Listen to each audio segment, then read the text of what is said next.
Are you tired? Feeling like you have no energy? Stuck in a funk? You might just be experiencing SAD. But what exactly is SAD? SAD stands for Seasonal Affective Disorder, a type of depression that happens during certain seasons, usually in fall and winter, when there's less sunlight. You are not alone. Studies show that about 5% of US adults experience SAD every year, and women are 4 times more likely to be affected than men. Some common symptoms include feeling sad or hopeless, low energy and extreme fatigue, sleeping too much or struggling to sleep, craving carbs and gaining weight, trouble focusing, withdrawing from loved ones. If any of this sounds familiar, I want you to remember, you're not alone. There's help, there's hope, and there are ways to fight back. So take a deep breath. You matter, and brighter days are ahead. Stay strong.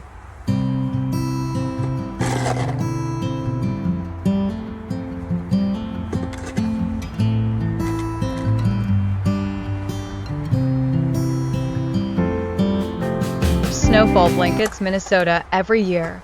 I feel an old, familiar shift deep in my bones.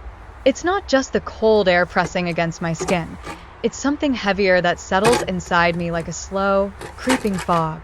I've lived in Minnesota since 1996, but I never quite got used to the snow, the ice, and how the world seems to shrink when the temperature drops.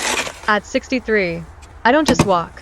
I wobble, shuffle, and brace myself with every careful step, afraid of falling on the slick, unforgiving ice.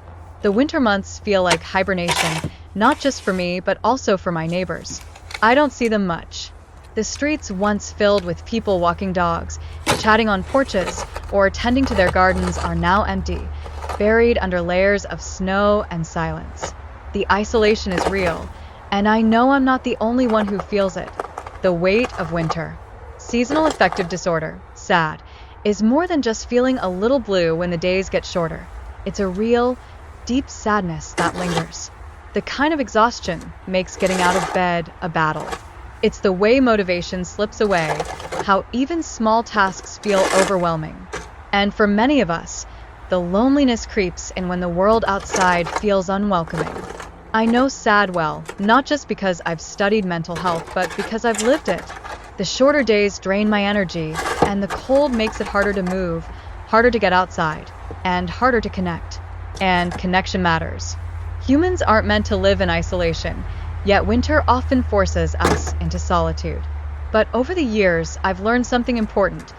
We don't have to surrender to it. Choosing to stay connected. At 63, I understand more than ever the value of being intentional about my mental and emotional health. I've learned that staying active, physically, mentally, and socially, isn't just lovely, it's necessary. So, how do we fight the winter blues? Move, even when you don't feel like it. My friend and I exercise over the phone, encouraging each other to keep going. Some days, it's gentle stretching or chair exercises, but movement matters. Find your winter community. Even if it's virtual or just a phone call, staying connected makes a difference. I check in with loved ones and challenge myself to reach out instead of waiting for someone else to make the first move. Create light in dark places, literally and figuratively. I use a light therapy lamp to combat the lack of sunlight, but also focus on finding joy in small things, music, books, and gratitude. Acknowledge the struggle, but don't settle for it. Some days are more complex than others, but I remind myself that this season will pass. It always does. What about you?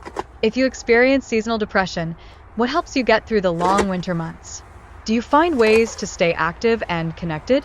Or do you, like me, sometimes feel like you're just waiting for spring? Let's discuss them. Because no one should face winter or life alone.